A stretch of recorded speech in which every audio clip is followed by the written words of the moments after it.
Hey, what is up mortals? It is Cfer here, and before we get into today's video, there's a few things I'd like to say. Firstly, we're actually pretty close to 8,000 and I cannot wait till we hit 9,000. There is a very special video that I have planned for 9,000, so if you're not subscribed already, please subscribe so that we can quickly get to 9,000. If you feel like supporting this channel, there's a Patreon, just go to the description.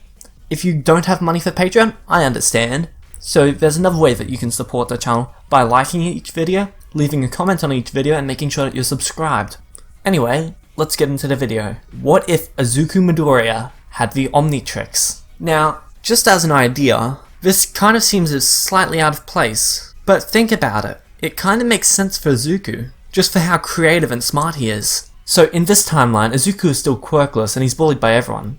It's quite saddening to him that he can't be a hero like he wants to. One day, 2 months before the beginning of the My Hero Academia story, Izuku's walking home when he sees something odd. It looks like a shooting star, but it's in the daytime? Nevertheless, Izuku closes his eyes and whispers, "I want to be a hero." He opens his eyes to look at the shooting star as it suddenly changes direction. It rushes back at Izuku. He screams in fear. He starts to run, but he can't get far enough. He falls to the floor and it lands behind him. It creates a small crater. Izuku goes over to it, looking at the object. It appears to be a metal sphere. Must be a satellite, he thinks to himself. Izuku goes over to the satellite, which opens up. Being intrigued, Izuku puts his hand closer to it. He can't quite see what it is, and then it lights up green, and the object leaps onto his arm, sealing itself around his wrist.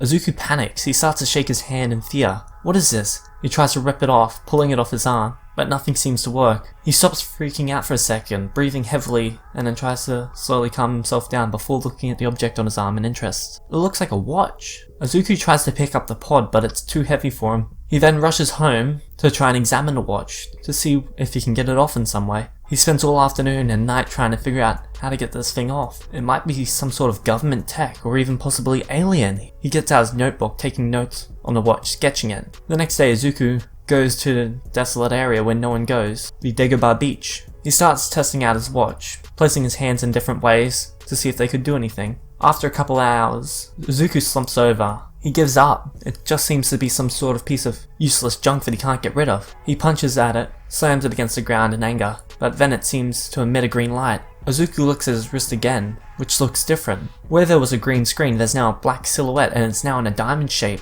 He can't really recognize what the silhouette is. He twists the dial and watches as the silhouette changes. He still doesn't recognize any of them though. Izuku presses down the button thinking that it's busted. He then gets a feeling of massive waves of heat inside of him. Within a few seconds, he realizes, "I'm on fire!" Izuku seems to have changed into some sort of creature that's just burning. Of course, we know him as Heat Blast. Izuku starts to panic, standing up looking around at himself before putting himself out by rubbing down his body in the sand.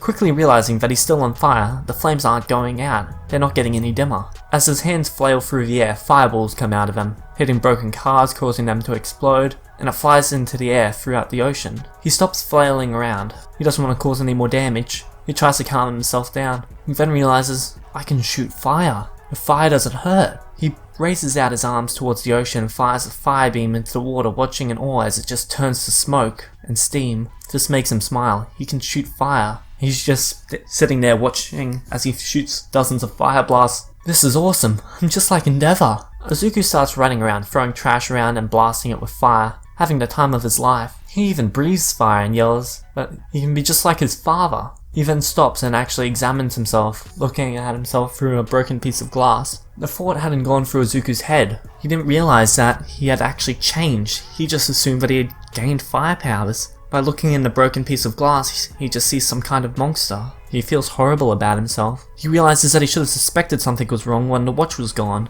Will he stay like this forever? As soon as he actually says this, the symbol on his chest that resembles the watch starts beeping, changes red, and covers him in a red flash, changing him back into himself. What was that? Izuku starts sketching in his notebook what he thought he looked like. He starts writing down everything he knows. He doesn't tell his mother about the watch, as she'd just try to get it off him. But then again, he doesn't think it's possible to remove it. After about 2 months of training, Izuku cleans up the beach. He counts 12 different aliens in total, all with unique powers. It doesn't actually cross Izuku's mind to actually name them, as he just sees them as part of himself. One day, after school, Bakugo bullies him like normal. Taking one of his notebooks, and exploding it, tossing it out the window. Luckily, it wasn't his alien journal. This makes Izuku mad, his fingers hovering over the button to transform, but he stops. What's that stupid watch gonna do, Deku? What, are you gonna press some buttons and try and beat me with it? Bakugo lets out a small explosion off his hands. Bakugo walks out. Maybe you should just go jump off the roof. At least then there's a chance that you might have a quirk in your next life. Izuku walks home, and from the sewer a sludge villain attacks him. He starts to get suffocated by the monster when he realizes that he has to save himself, there's no one else. His arms thrash inside the sludge villain, but to no avail. He can't actually reach his watch. That's when he hears the words, "I am here." It echoes throughout the sky and All Might arrives. He punches the sludge villain, pulling Izuku back and then putting the sludge villain into a bottle. He signs Izuku's notebook and leaps away, leaving Izuku in awe. It's nice to see his idol in action. After 10 months of training with the watch, the UA exams are finally arriving. As normal, Izuku gets bombarded by Bakugo, just berating him constantly, and he meets Ochako and Ida. The practical exam arrives. Izuku does really well on the theoretical test, and now when it comes to the practical test, with the hope that he'll get the right alien, he presses the button on his watch, turns the dial to one of his newer aliens, and he presses down, becoming Cannonbolt. As he cheers, he rolls around into a ball, rushing at different robots, colliding into them, and destroying a bunch of them, bouncing off buildings, slamming into robots and just smashing them. Everyone's just watching in shock. How strong is this guy? He's just bolting around destroying everything. Izuku's being careful of the time. If he times out in the air, he's done for.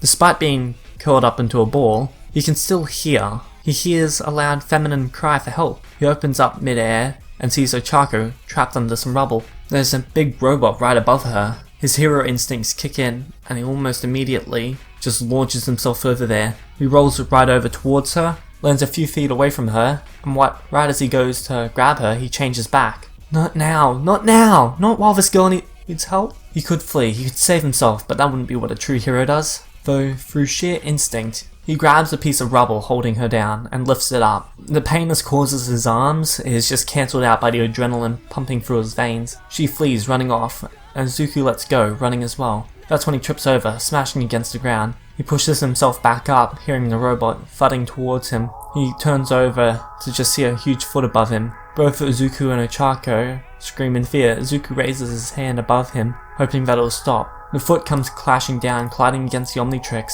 A clanking noise that is quite loud is caused. This weird battery noise can be heard as the watch glows green intensely. As Izuku's eyes open and the watch suddenly a massive green light. It releases a massive explosion, causing the robot to just get destroyed, and it propels himself backwards. For the year that Izuku has had this Omnitrix, nothing like this has happened. What is that? Maybe it's something to do with him almost dying, like a failsafe system, to protect him if he was going to die. Huh, neat. Izuku's almost in tears. Not long after the blast went off, the entrance exam finished. Of course, Izuku is accepted into UA for both having a bunch of villain points and hero points. Anyway, I'm gonna end this one here. I'm actually quite liking this series. In my opinion, there's a lot that can be done with it, and there's a number of creative options that the story can be taken down. I like that Izuku hasn't actually named them, as he sees them as more of himself than his actual self. They have powers and he doesn't. It's what he wants to be, not what he is. And yeah, I'm quite enjoying this series, and I hope you guys do as well. Anyway, we're going to end it here, so if you feel like supporting the channel, there's the Patreon. If you can't do that, like, comment, and subscribe to the video. And yeah, someone pointed out that you shouldn't double like a video, you should triple like. Yes, do that, triple like these videos. Anyway, that's it for this video. Peace out, mortals, have an amazing day.